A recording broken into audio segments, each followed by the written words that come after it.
Se devo ripetere, mi ammazzo subito o tra 5 minuti? Bene, partiamo. Bene. Allora, Luigino Bravin, secondo applauso, così bene. È l'autore che conosceremo questa sera in compagnia dell'assessore Claudia Meneghin. Assessore, buonasera. La rassegna si chiama Parole in un bicchiere e ho già fatto i complimenti alla Proloco che ha organizzato il tutto e a Sonia Ceschin che quest'oggi è tra i comuni mortali tra il pubblico e quindi le prossime entrée invece sarà qui con noi. Allora, il lettore Mario Ballotta, buonasera Mario. Ecco, volevo avvisarvi subito sull'applauso perché chi c'era la prima serata è stato minacciato di morte perché Mario non vuole, stiamo scherzando, Mario non vuole l'applauso, dice è inutile che magari perdiamo tempo, fate l'applauso finale alla fine di tutto per quanto riguarda la lettura sua, però poi sono cavoli vostri perché rischiate di vostro, perché l'altra sera era proprio movimentata la cosa. Bene, allora abbiamo più o meno concluso, sì, il sottofondo musicale, ricordiamo, c'è Angela Roberti e Fabiana Papa che poi ci faranno ascoltare delle musiche anche particolari perché ho sentito che c'è un sottofondo balcanico per parlare o dico una sciocchezza? No, mi pare ci sia, perché Srebrenica non è lontana, questa storia di Miriana con Luigino Bravin. Cara Assessore, io le lascio a lei il tavolo qui per commentare e farci conoscere Luigino Bravin. Buona serata.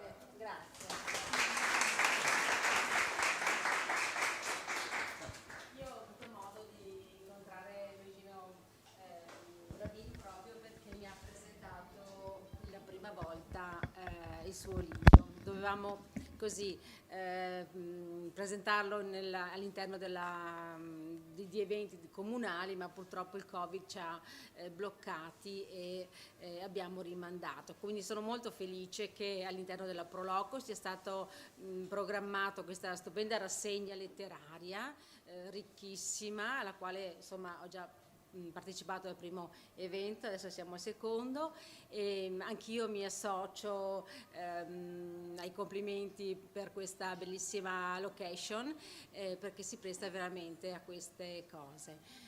Srebrenica non è lontana, è un libro molto bello, il titolo ci fa pensare molto.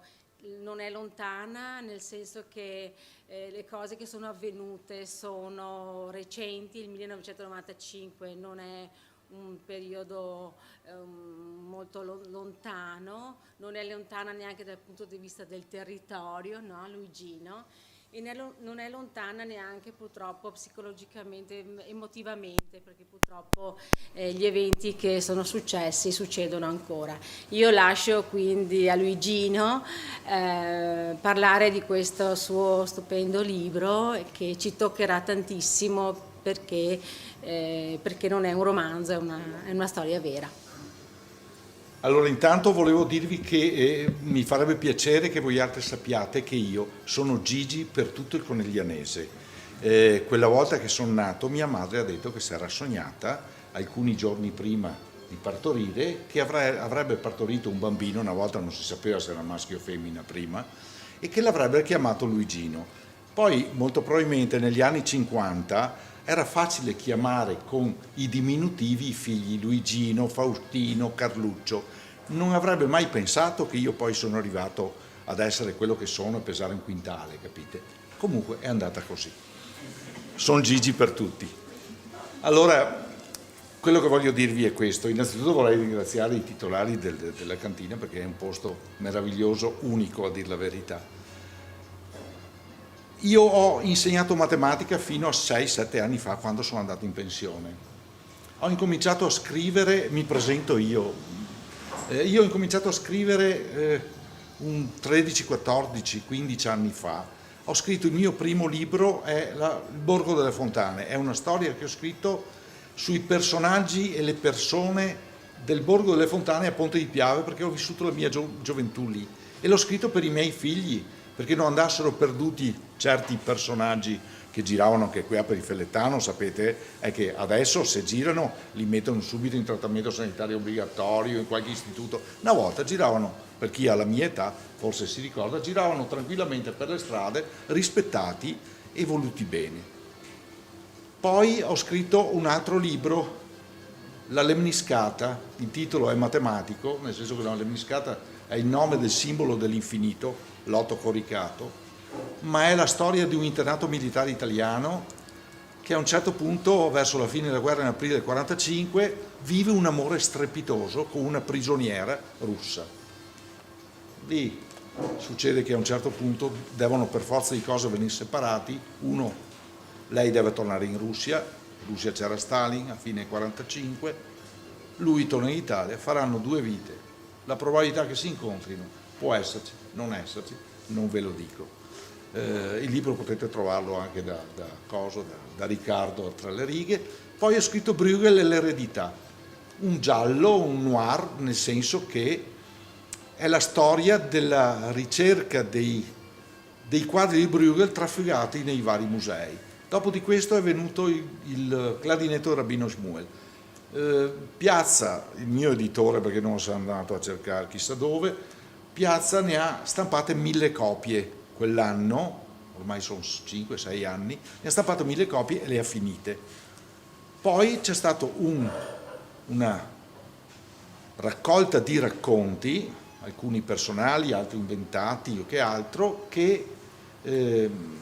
e nei quali ci sono diversi racconti che hanno vinto dei premi letterari. E poi è venuto questo libro. Questo libro io l'avevo scritto ancora 6-7 anni fa, non ricordo bene, era rimasto in un cassetto, perché altre cose avevano avuto la precedenza.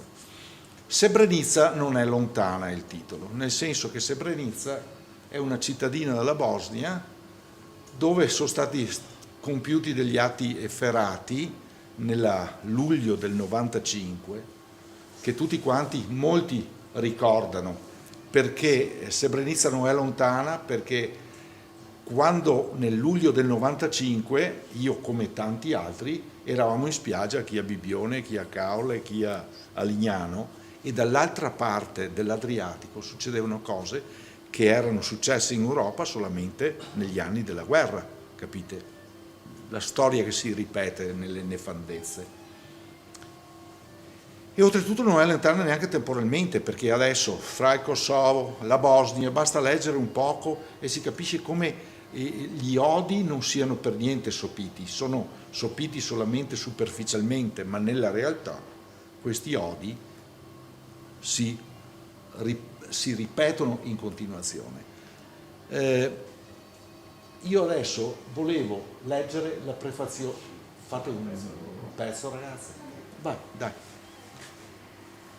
È tutto in diretta,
grande storia, quella che si legge poi nei libri, che sconvolge intere nazioni, che procura dolore e terrore a milioni di persone, è sempre vista con il binocolo al contrario. Tutto viene appiattito, il dolore è di tutti, così come la brutalità, è tutto indistinto. Ma come vivono la sofferenza le persone singole? Come fanno poi a dimenticare? Ci riescono oppure le ferite sanguinano per anni e forse per l'intera vita? Di fronte alla tragedia della ex Jugoslavia sono passati poco più di 20 anni. Noi europei abbiamo messo la sordina fin da subito. Ci siamo lavati le mani, girati dall'altra parte. Le immagini dei cecchini che sparavano sui civili a Sarajevo le abbiamo confuse con le sequenze di un film. In quell'estate del 95, mentre milioni di persone si trovavano sulle spiagge dell'Adriatico, oltre l'orizzonte, nella terra di Bosnia, accadevano tragedie che non si potranno mai cancellare. Le immagini delle donne di Srebrenica che si sono impiccate dopo gli stupri, per quanto sono rimaste impresse nella nostra memoria. Certamente è più facile cancellare che scrivere. La storia qui raccontata, sia pur costruita con la fantasia, è quella di una di queste donne, Miriam, che in quei giorni tremendi aveva solo 20 anni, della sua vita dopo la guerra, del dolore mai sopito, dello spirito di vendetta che l'ha animata per anni, del compimento del castigo legittimo, perché di questo si tratta. Si è cercato di non calcare la mano, la penna, sulle brutalità. Ci sono state, e il desiderio di tanti è sempre stato quello che tutto diventasse nebbia, indistinto per poi sparire. E Miriana, lei ha diritto alla rivalsa. La logica, l'educazione, la morale, l'etica vorrebbero che la vendetta dopo aver tanto subito non si compia. Ma è proprio vero, l'essere umano ne ha bisogno o potrebbe farne a meno. Mi sono affezionato a questa ragazza diventata con gli anni una donna, alle sue traversie e alla sua vita difficile, perché insieme non abbiamo dimenticato, né lei né io che le ho dato voce. Mi sono così legato al suo spirito che ho compreso e perdonato tutto del suo comportamento. Tanti gli interrogativi che possiamo porci leggendo queste pagine. Ognuno ha la libertà di esprimere il proprio giudizio. Quindi è la storia di Miriana. Prima di parlare del libro in sé, volevo ripercorrere un attimo, questo qua è la copertina del libro e vedremo dopo cosa rappresenta. Allora, 1991, 10 anni dopo la morte di Tito, che quelli che sono un po' avanti in età si ricordano bene di averlo ben visto per televisione, dicono che sia stato addirittura amante di Gina Lollobrigida a quegli anni quando era in auge, ma non importa. Questo personaggio qua, noi abbiamo tanti conti in sospeso, non più ora, con lui. Se pensiamo all'isola Calva, l'isola di Otto a fianco all'Istria, dove migliaia e migliaia di persone sono state in quel lager tremendo, ma non importa. Torniamo indietro, 1991, la disgregazione dello Stato jugoslavo, era uno Stato posticcio. La Slovenia, dopo un referendum, decide di fare per conto proprio. La Slovenia, per tradizione, lingua slava, ma per tradizione era praticamente, ha fatto parte dell'impero austro-ungarico per centinaia d'anni, quindi dare in Slovenia e andare in Austria per noi è la stessa cosa. Loro sono riusciti a farcela, ad acquisire l'indipendenza, la libertà, malgrado qualche cannonata sia stata sparata anche a Nova Gorica, per dire. Poi è iniziata la Croazia. La Croazia ha voluto l'indipendenza da quello che era l'Jugoslavia di prima, l'ha ottenuta però a costo di un prezzo altissimo, perché nella parte sud della Croazia, nella Krajina serbo-croata, lì le popolazioni cattolica croata, serba ortodossa, non parliamo poi di una porzione di bosniaci musulmani, islamici, lì era tutto quanto intersecato, quindi non c'erano dei confini fra un posto e l'altro. E quindi la guerra in Croazia è scoppiata ancora nel 92. Poi nel 92 anche la Bosnia che era un coacervo di di etnie e di religioni insieme, anche lei con un referendum decide di volere l'indipendenza. E il referendum è positivo per loro. Però bisogna dire una cosa, che la Serbia non poteva accettare, siccome la Serbia era la nazione jugoslavia più grande, aveva un'economia che era inferiore a quella della Slovenia e della Croazia, aveva un'economia ben poco rispetto alle altre nazionalità, ma soprattutto non voleva che la Bosnia si staccasse da quella che era la federazione serba, chiamiamola così. E quindi incomincia una guerra fra una nazione e l'altra, con le persone che facevano parte di un'etnia e però vivevano come minoranza in un'area di un'altra etnia, dovevano sloggiare. Quindi abbiamo il dramma dei profughi a centinaia di migliaia. E la Jugoslavia nel 91 è entrata in dissoluzione ed è finito tutto nel 2001. Poi ci sarà la guerra in Kosovo e quindi di nuovo anche lì con la regione del Kosovo abitata da albanesi, però faceva parte della Repubblica Serba. Ho messo dentro delle slide, guardate il ponte di Mostar. Il ponte di Mostar è stato descritto da quell'autore slavo, di cui adesso mi è sfuggito il nome perché la memoria è quello che è, prima e dopo. È stato bombardato dai croati, era un simbolo, diciamo, anche della convivenza fra musulmani e cristiani, era un simbolo della convivenza. È stato distrutto a cannonate che non aveva nessuna valenza strategica, però il gusto proprio di fare del male, di offendere. E il comandante croato era questo Slobodan Praljak, se qualcuno se lo ricorda, 3 anni fa, è quello che alla Corte internazionale dell'Aia si è suicidato in diretta. Ha preso il veleno mentre lo interrogavano, si è alzato in piedi, qualcuno se lo ricorda? Sì. Ecco, ha preso il veleno e lì si è casciato sul banco e si è suicidato, questo individuo qua. Guardate la parte rossa, è la Repubblica Serba di Krajina. La Krajina serba era abitata per la maggior parte da croati. Lì c'è stata una guerra tremenda. I croati sono riusciti poi con 2 grandi operazioni militari, aiutati dal punto di vista del materiale militare, aiutati dall'Occidente, soprattutto dagli Stati Uniti, a far sloggiare i serbi che abitavano lì da centinaia d'anni, a farli sloggiare e a mandarli in Serbia. In Krajina ci sono stati 250.000 sfollati, gente che partiva con quello che aveva indosso e scappava, quindi il discorso delle migrazioni brutali ed obbligate da una parte all'altra di persone che avevano vissuto in determinate aree sempre e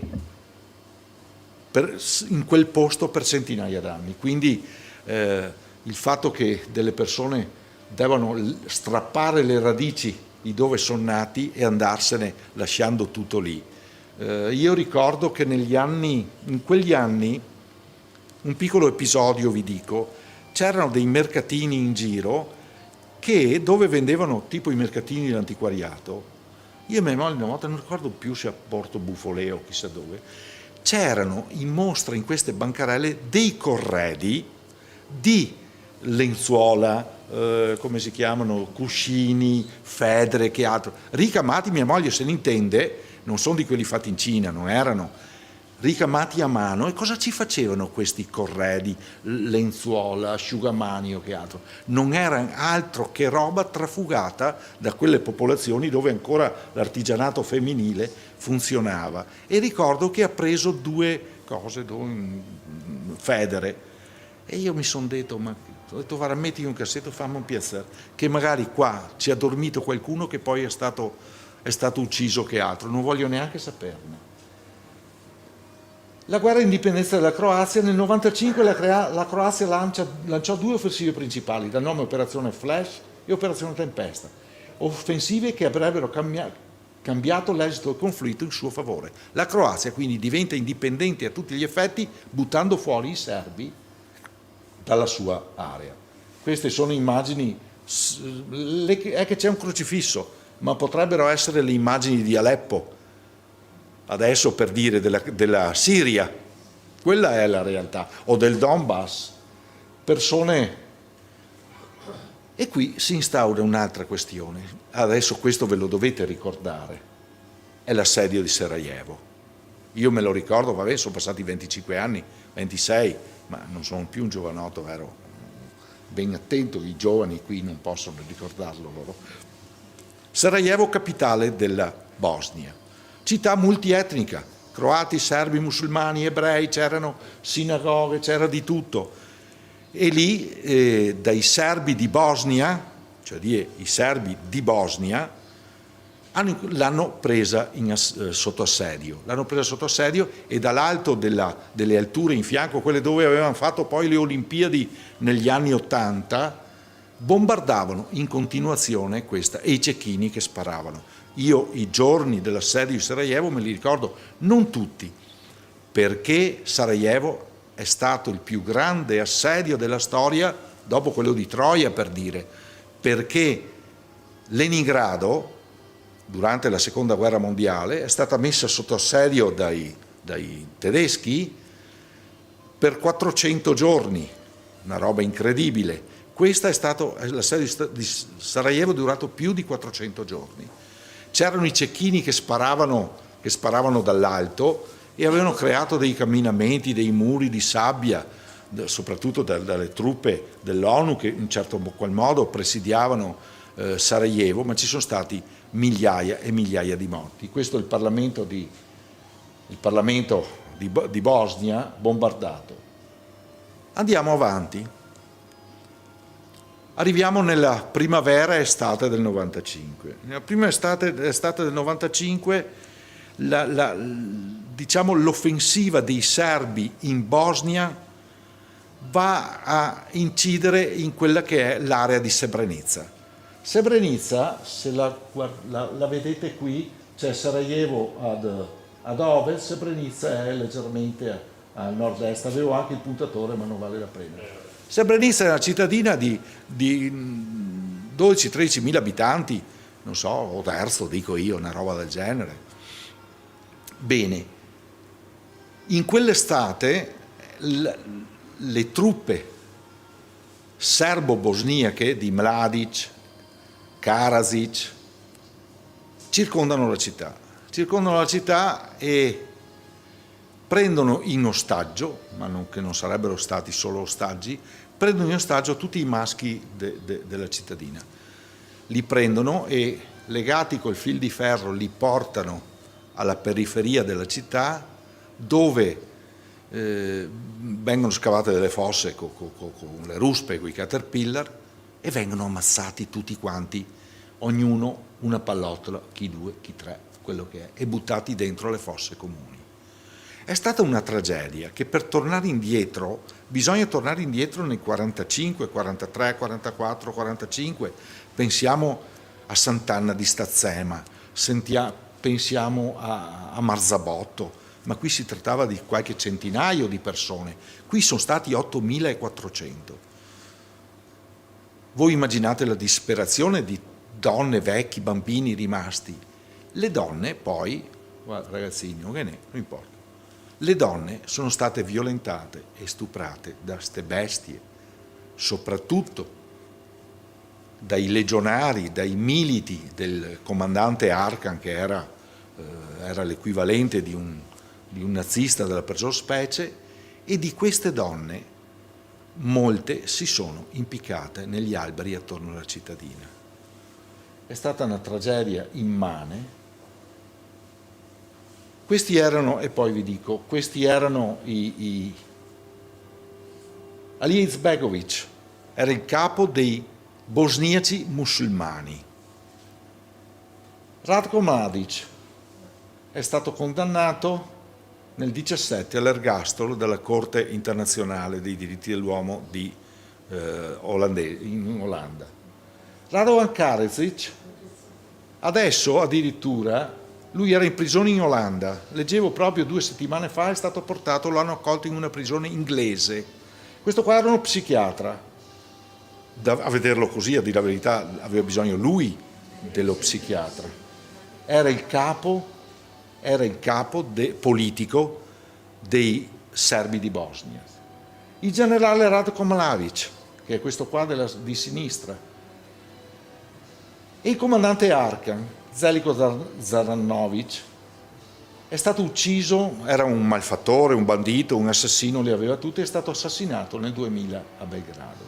E Slobodan Milosevic, che era il comandante della Serbia, questo ce lo ricordiamo, è morto in carcere nel 2006, in attesa della sentenza. Questi sono i profughi di Srebrenica, le donne, vedete, donne e vecchi. E questo è il cimitero di Potokari. Vedete il frontespizio del libro. È è andato via, ma dopo lo mettiamo, un acquerello fatto da mia moglie. Questo qua è il cimitero, qui ci sono sepolte oltre 9.000 persone e questo cimitero sarà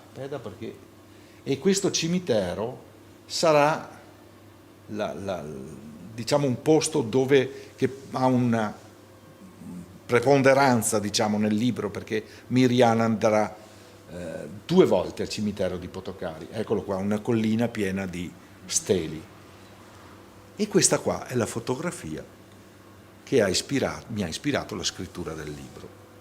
Questa fotografia è comparsa nel 1995 ed è una delle donne di Srebrenica che si è impiccata su un albero, voi la vedete, con un golfetto rosso, i piedi che non appoggiano. E io mi sono detto, questa donna cosa posso scrivere, inventarmi la storia di questa donna? No, però perché non sia dimenticata, tanto mi aveva colpito, ho scritto la storia di Mirjana, sua sorella, che quando lei, Zara, si è impiccata, lei aveva 20 anni e Zara aveva appena partorito una bambina che aveva 2 o 3 mesi. E ho fatto in modo che Zara, voglio dire Mirjana, prenda in carico su di sé la piccola. Questa è la storia del libro. Più avanti ne parleremo di come va a finire. Questo qua è l'incipit di tutta quanta la faccenda. Partiamo, va Mario.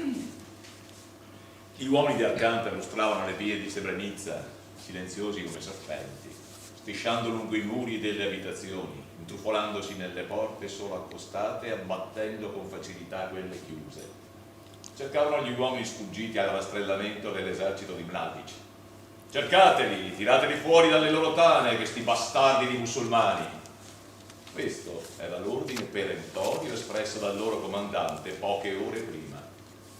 E lo stavano eseguendo con il piacere che dà la protervia di essere del giusto, con le credenze ancestrali sulla superiorità della loro etnia, con il retaggio di secoli di contrapposizioni, con il lascito della storia fabbricato tanti anni prima ed ora libero di esprimersi. Sarebbe diventato buio fra 3 ore. Mirjana era salita nell'unica camera posta al piano superiore con Aisha e si era distesa sul letto matrimoniale della sorella con la piccola al suo fianco, in attesa che si addormentasse. La bambina giocava con le dita della zia e si stavano rilassando entrambe, quando si udirono delle grida provenire dalla casa a fianco. Erano urla scomposte, con voci di uomo, che coprivano urla di donna, in quella che poteva sembrare una lite, ma che lite paritaria non era. Era la sopraffazione dell'uomo sulla donna. E Zara comparve sulla porta della camera agitata e impaurita. Non aveva acceso la luce per salire.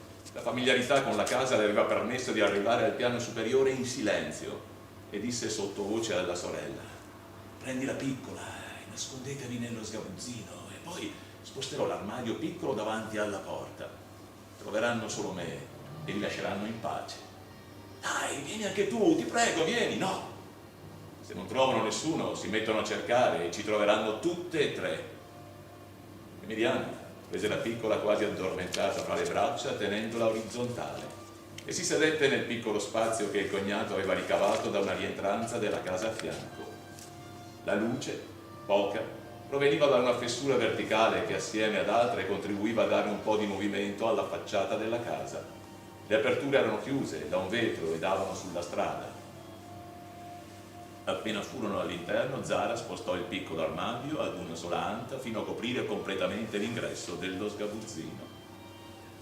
Emiliana sentì i passi della sorella scendere gli scalini in legno e contemporaneamente i colpi sulla porta. Le urla iniziarono subito e la giovane non riusciva a distinguere che poche frasi formate più da strepiti che da parole scandite.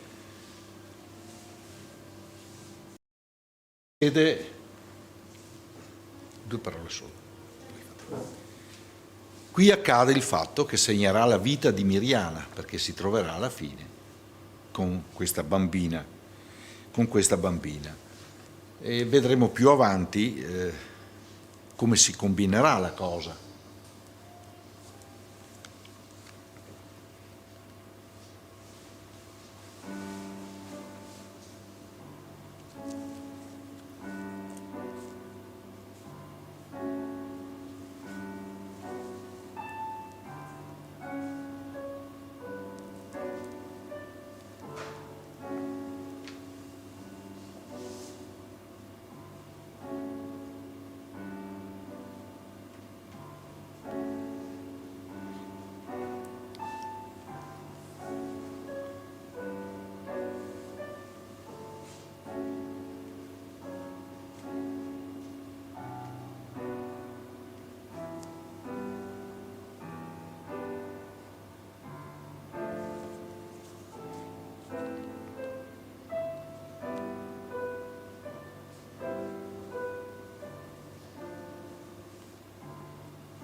In quei giorni di aprile, che segnavano il completo addio al freddo dell'inverno balcanico, si sparse la voce che, per chi lo voleva, c'era la possibilità di emigrare in Germania.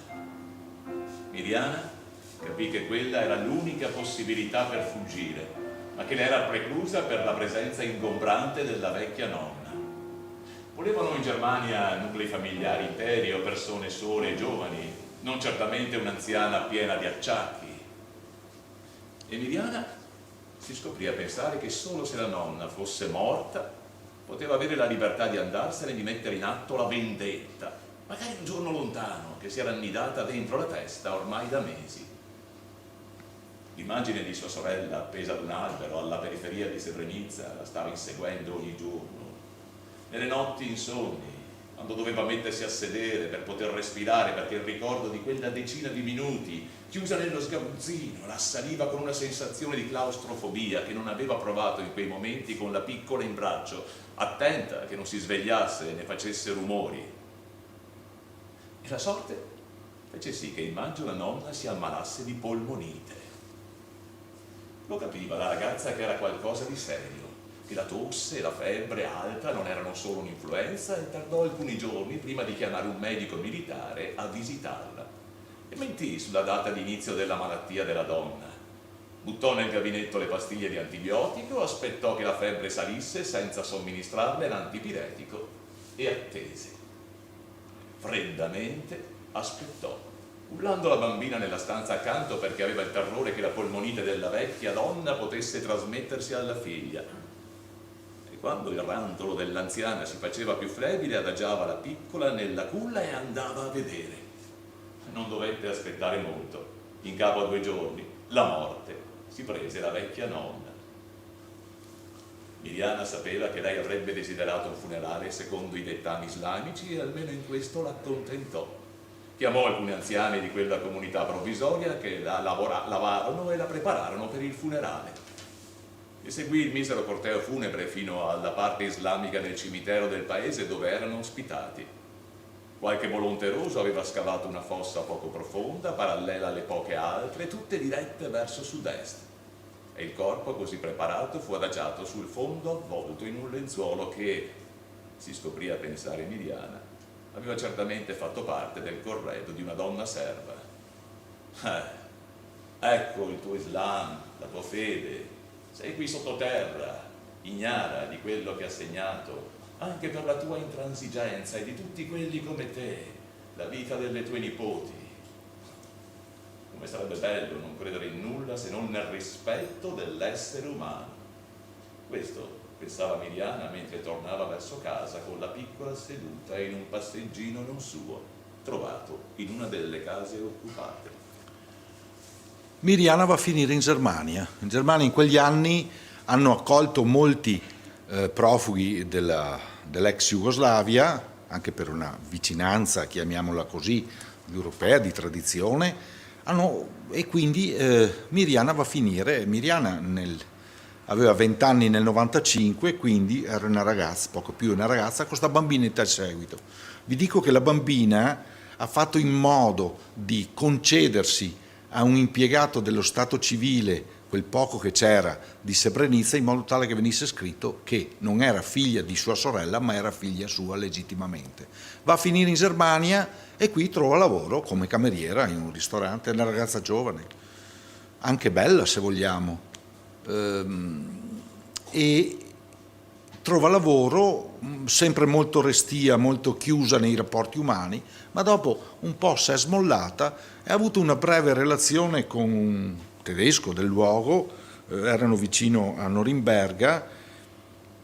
Questa relazione si chiuderà con un dramma da parte per la povera Miriana, che scopre poi alla fine che questo era sposato, aveva dei figli e approfittava di lei solamente perché andava ben così.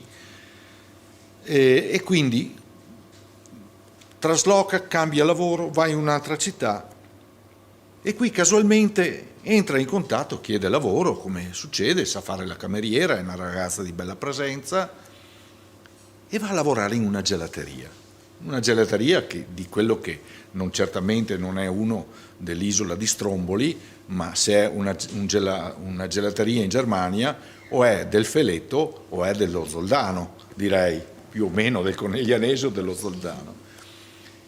E trova quest'uomo di oltre 50 anni, lei è giovane, ha 22-23 anni, lei si rende conto subito, perché forse, dicevo, le donne hanno un tocco sull'epidermide che è diverso da noi maschi, si rende conto che questo è omosessuale, ma non traspariva in nessun modo che lo potesse essere, ma si rende conto di questo. Però una persona di una gentilezza, di una umanità incredibile. Sta di fatto che lei, non dico si invaghisce, ma si lega così affettuosamente a questo uomo che vive con la madre in Germania, la madre è vedova, vive in Germania, e lì inizia una storia, la loro, fatta solamente di sentimento, di affetto, non c'è altra possibilità, però ricca oltremodo. Sta di fatto che un giorno, dopo aver avuto questa, a lui non ha mai raccontato la sua storia, però gli chiede se può accompagnarla a Srebrenica. Partono e fate un altro brano prima della lettura di Mario, che siamo a buon punto. Perché abbiamo quello del tempo, no? Siamo legati al tempo. Metti le foto al cimitero. Di me? Metti le foto al cimitero qua dietro. Aspetta, sì.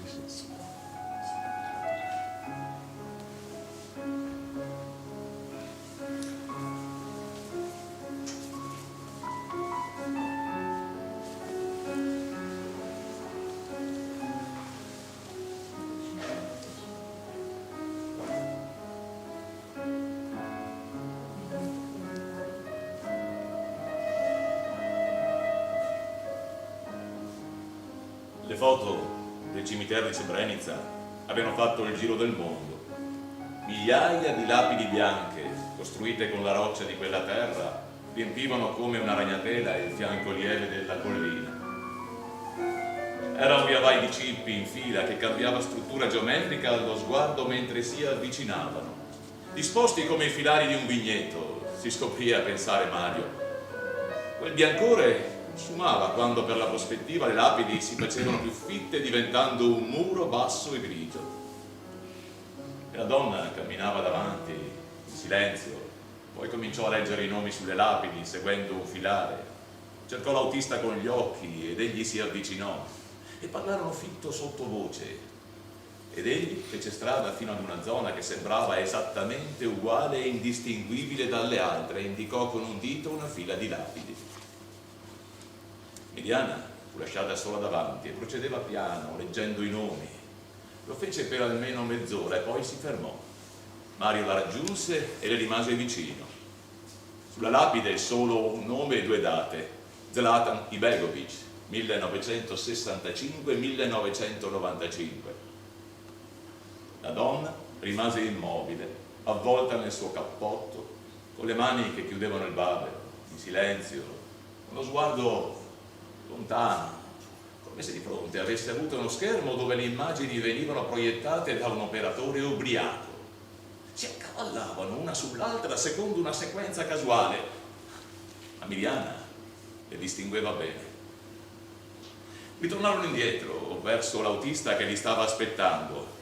Lei sussurrò alcune parole all'uomo, parole incomprensibili e impercettibili per Mario, che rimaneva muto in disparte, testimone involontario, escluso quasi da tanta tensione, ma non a sufficienza per non sentirla, quasi si trasmettesse fino a lui attraverso il gelo di quell'aria pesante di attesa.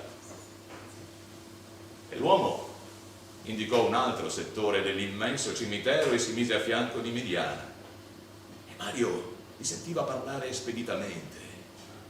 Il sole, che sembrava fino a poco prima aver preso coraggio, si era ora nascosto dietro un velo di nuvole bianche gravide di neve. Faceva meno freddo, ma tutti e 3 camminavano tenendo le mani affondate nelle tasche dei cappotti. E quando giunsero di fronte ad una lapide, la poca neve che copriva il cimitero in certi tratti era pulita e mai calpestata. Di fronte a quel cippo era invece sfatta, come se più persone si fossero avvicinate e avessero sostato dopo l'ultima nevicata. Emiliana si fermò e lesse il nome: Zara Malkic, 1972-1995. E ora tutto era immobile. Anche l'aria, che prometteva neve, si era assopita. I corvi e le cornacchie, che fino a pochi istanti prima volavano o saltabeccavano fra le lapidi, si zittivano. Camminavano sulla neve senza far rumore, guardandosi in giro. E quando Miriana si girò, stava piangendo, lacrime silenziose, era pallida e le labbra le tremavano. Mario rimase lontano alcuni metri e non la avvicinò. Capiva che quel dolore, anche se non ne conosceva la causa ma la immaginava, non poteva essere spartito.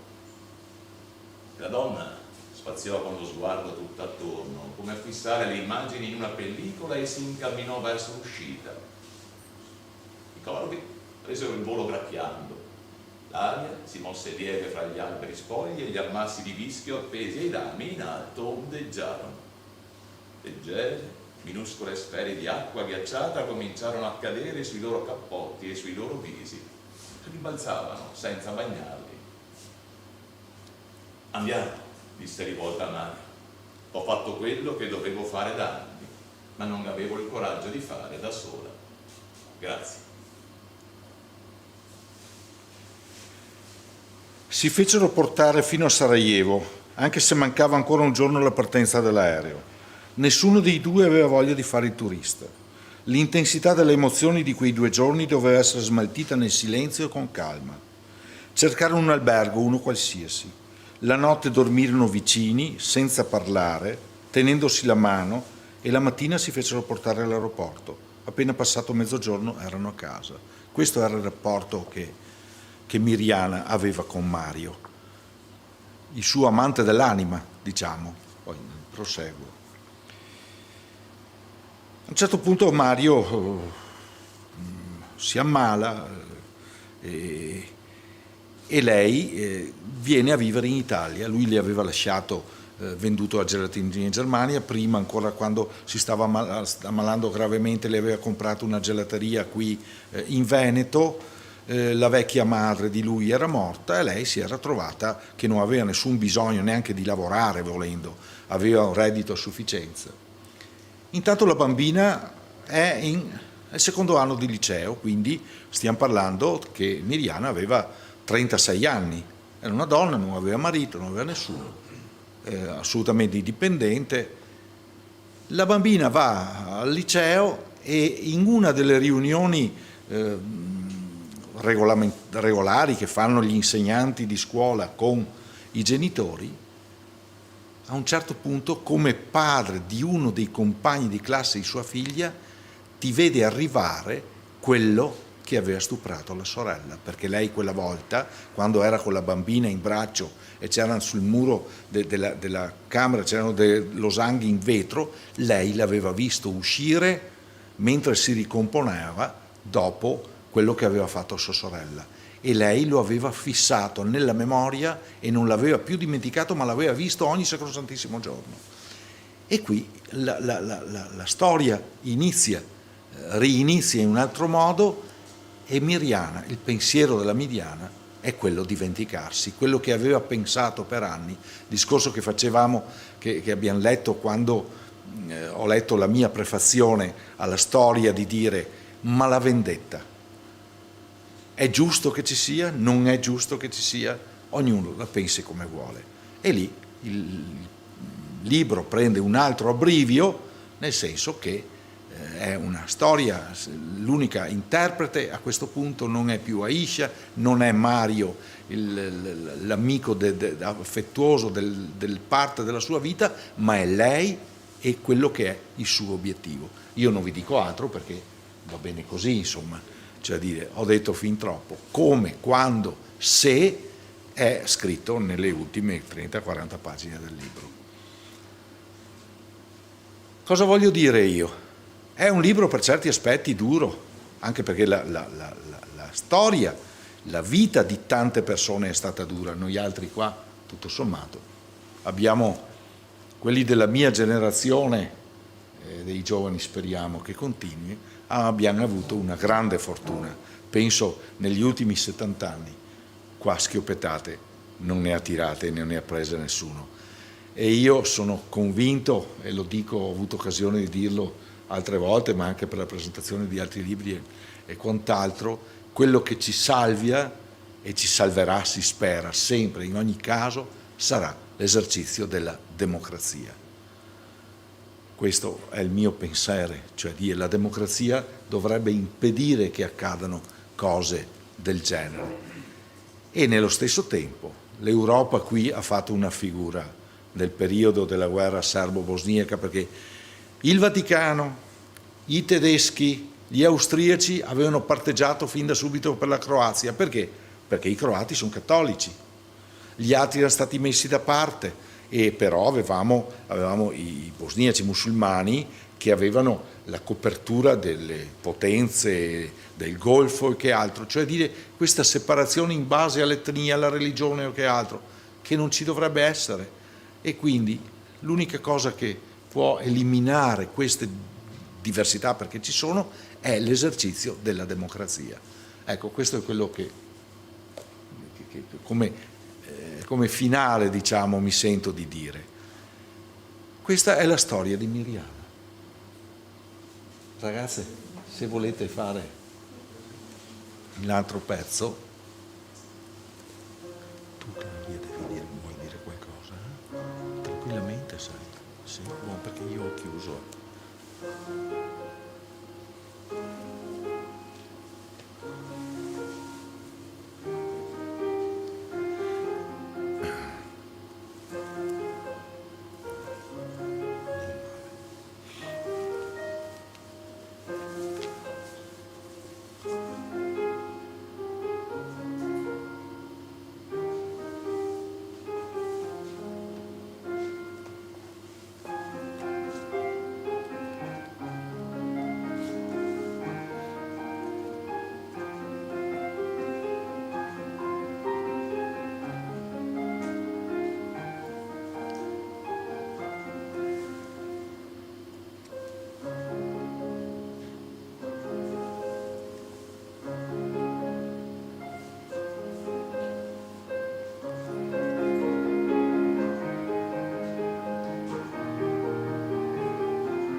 Se posso. Veramente una triste pagina della storia che ci ha ricordato oggi Gigi, anche sinteticamente ma con grande efficacia. La storia di Miriana è un dolore oltre il dolore, perché subire la guerra, subire i soprusi e poi anche una vita senza pace, perché poi ritrovare anche questa persona che è stato così, come dire, una violenza di questo tipo.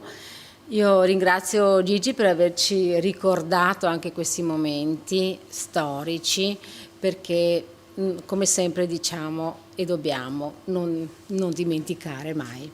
Grazie Gigi. Grazie.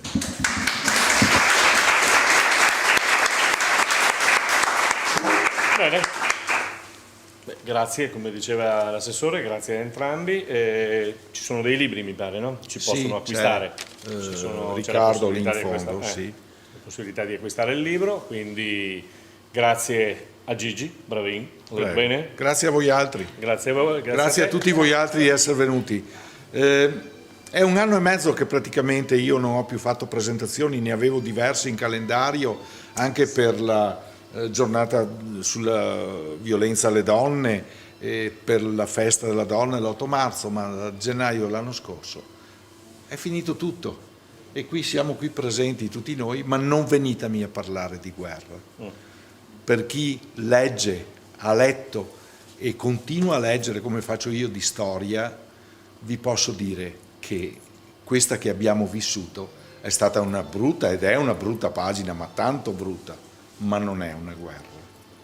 Non è una guerra. Io sono stato, sono amico di Tony Menegon, c'è qualcuno che lo conosce? Sì. Tony Menegon, giornalista e scrittore, ha scritto molto di Susegana e dintorni. L'anno scorso ho presentato un libro, Il fascismo in cattedra. Una parte è partito tutto dal diario di un maestro che è vissuto a Susegana negli anni 30 sotto il fascismo e poi durante la guerra. E teneva un diario e Tony ha rielaborato, ha messo a posto questo diario. Se vi posso dire in questo diario le pagine che descrivono quello che è accaduto a Susegana, perché era il mondo piccolo di Susegana, durante il periodo dopo l'8 settembre fino alla fine della guerra, che noi altri andiamo a casa stasera, accendiamo la televisione se va bene, se no ci mettiamo sotto coperta senza nessun pensiero. Lì a Susegana nessuno dormiva tranquillo seduto sul suo letto, perché scappavano in piena notte, una sera perché c'era Pippo, una sera perché c'erano i fascisti che facevano rastrellamento, un'altra sera perché rubavano in giro e poi non c'era da mangiare e i bambini andavano in 3 a scuola e questo maestro, gli altri dove erano? Erano tutti figli dei fitavoli, dei mezzadri di Collalto, erano a casa a lavorare ma li nascondevano. E uno dice basta leggere poche di quelle pagine, non delle grandi guerre o delle tragedie come queste, ma a Susegana, per rendersi conto che è un brutto periodo della nostra vita, della nostra storia, perché tutti ci abbiamo rimesso qualcosa, però ringraziando il Dio qua di schioppettate e di dormire in mezzo ai vigneti o nei fossali, come che si dice, non ne abbiamo avuto nessuno di questi. Grazie ancora. Prego. Grazie. Grazie a voi.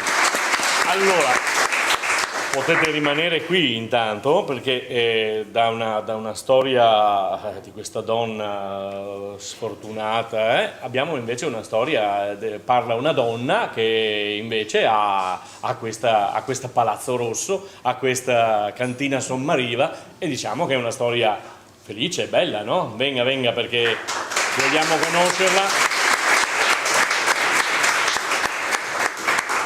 Sei vaccinata? No, Arca. tengo la maschera. Allora tenga la maschera, mamma mia. Neanche mezza? Neanche mezza. Perché sennò facevate Sì, pari. con mezzo e mezzo. Mezzo era a posto. Signora Hilde? Cinzia. Bene, quindi grazie intanto per averci ospitati questa sera con la Proloco, con voi qui. Conosceva il Palazzo Rosso qui? Sì, assolutamente. Sì. Assessore. Ci conosciamo tutti qui, Vabbè, insomma, paese piccolo, ma che cosa diciamo, che cosa ci fa assaggiare questa sera? Io ho messo in degustazione un paio di prodotti, però prima volevo ringraziare io voi perché Io ho messo l'ospitalità, però sono rimasta estasiata da un racconto così fatto dal professore e mi permetto di dire, lei, se ricordo bene, ha detto professore di matematica. Sì. Quindi un professore di matematica che ha raccontato in modo encomiabile una storia tanto triste quanto recente quanto vicina, perché parliamo comunque di un paese molto vicino a noi, quindi questa trasversalità mi ha colpita questa sera. Era partita, avevo paura che chiedesse lei come andava in matematica? Bene. Ah, ecco perché. Basta, siamo a posto. Ecco perché è partita così. Un po' perché meno in italiano io, no, va bene che quello, però sono fatta per la matematica, per i numeri. Quindi mi ha colpito questa passione che ci ha messo, pur essendo un professore di numeri, insomma, ecco, e non Sì, ma a dire la verità ho sempre avuto quella di raccontare storie. Tutti i libri che ho scritto sono sostanzialmente delle storie. Il clarinetto del rabbino Shmuel è una storia di 350 pagine che spazia dalla Bielorussia verso la fine della seconda guerra mondiale, va a finire fino in Birobizan, che è l'enclave ebraica in Siberia, cosa che nessuno conosceva e vale la pena leggerlo, no? Perché date da ricchi e compratevelo, no? L'enclave ebraica in Siberia, che è qualcosa di straordinario, che esiste tuttora, esiste talmente con certezza che quando ho presentato il libro a San Venemiano, Ilva, salta su un signore che poi ho scoperto mi aveva fatto la coronografia l'anno scorso in ospedale. Sì, bene, mi sono sentito più tranquillizzato. Mi fa, io sono stato in Birobizan, è praticamente al confine fra la Cina e la Siberia, è un'enclave grande come il Belgio. Ha detto, io sono stato in Birobizan. Io mi sono detto, sto dottor Macor in Birobizan, nessuno in tutte e tre Venezie sia in 10 a sapere cos'è sto Birobizan. No, ha detto, io a casa ho un Yuri che a 6 anni siamo andati a prenderlo io e mia moglie in Birobizan e mi ha mandato le fotografie anche, le fotografie che ha fatto laggiù, capite? Quindi questa è una storia, ho sempre avuto la passione di contare storie. È stata una giornata, una sera dura, nel senso che la storia che ho raccontato è una storia dura che ho scritto, però ad esempio nel libro dei racconti mi diceva Riccardo, quello della libreria Tra le righe, perché non racconti quella del gallo, e dopo una serata come questa non posso raccontarvi il racconto del gallo perché è così, è da strappare un sorriso. Capite? Vabbè, poi lo racconta a qualcuno, ma con un bicchiere in mano? Ecco, Sì, meglio. In mano riesce... No, a tutti, ecco. No, a tutti, la storia del gallo. Ok. Che comunque cosa... bene, allora questa trasversalità è bellissimo, cultura, vino è tutta cultura poi tra l'altro, Certo. Un territorio stupendo, grazie anche alla Proloco tra l'altro, che insomma ogni anno dà sempre di più sono bravi questi e forse della Proloco, sì, molto bravi. Questi sono bravi, Li sto sperimentando da anni, io qui sono coneglianese, ereditata, portata qui, quindi li sto sperimentando da anni e sono bravissimi. Messi duramente alla prova dopo l'ultimo anno, mi pare che ci siamo reinventati tutti in modo molto azzeccato e quindi spero che sia anche un inizio, un percorso culturale per questo che apprezzo. Territorio, vino, il racconto, quindi la cultura che si sposa comunque è un qualche cosa che sono radici profonde. Sono contenta di ospitarvi, siamo un'azienda, una delle tante aziende di questo splendido territorio, e qui questa sera metteremo in degustazione un paio di prodotti, vista l'ora, quelli che pensavamo fossero un attimino più adatti. Per dare una botta. Rigorosamente un conegliano Valdobbiadene nella versione dry, quindi quello più amabile, visto che non siamo in fase di aperitivo, ma piuttosto abbiamo preparato un piccolo dolcetto al cioccolato. E poi un prodotto diverso, non un conegliano Valdobbiadene, ma un rosato, che non è prosecco rosato, qui sottolineo, non è prosecco, ma è un rosato che noi facciamo da tanti anni, svincolato dalla grera, perché crediamo che anche il vino è cultura, quindi bisogna restare nella naturalità, nell'originalità, e noi vogliamo andare avanti così. Certamente. Benissimo. Signora, grazie. Complimenti. Quindi tra pochissimo, quindi andiamo a Io conoscere. ringrazio anche le ragazze, una è mia figlia, sono emozionata. Bravo. Non è facile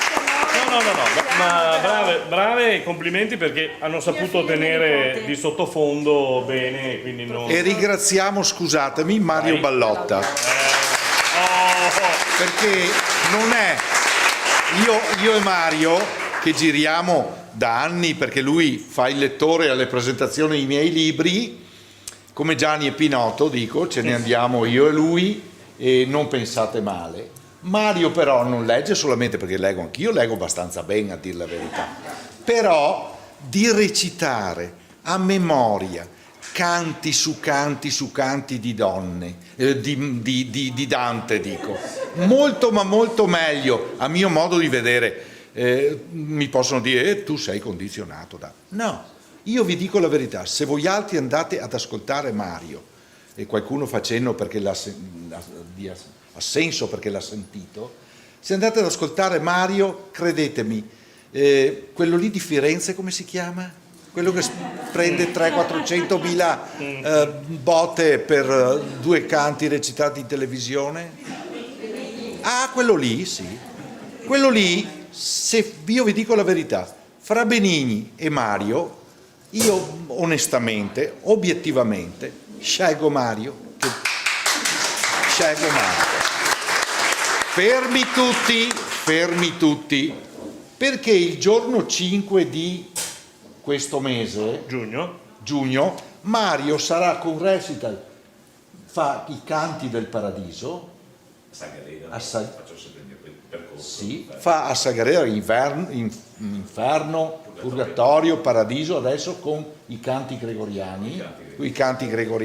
Io sono stato in chiesa a Parè 2 settimane fa, e Letizia, vale la pena di andarci. E il prossimo quando ce l'avrai? Avevi detto Santa Caterina? Il 26. Il 26 giugno a Santa Caterina a Treviso. One man show. No, one man show. Toso mio. Sentir Mario recitare Dante a memoria, ti viene il brivido. Non è come quando non si dice alle superiori c'era la professoressa Serena, che voi non potete averla conosciuta, che ci leggeva Dante e uno diceva perché non te viene un sciopon che non posso più, capite? Cioè dire è tutta un'altra cosa. È lì che ha pensato a Mario per avere. Ti credo.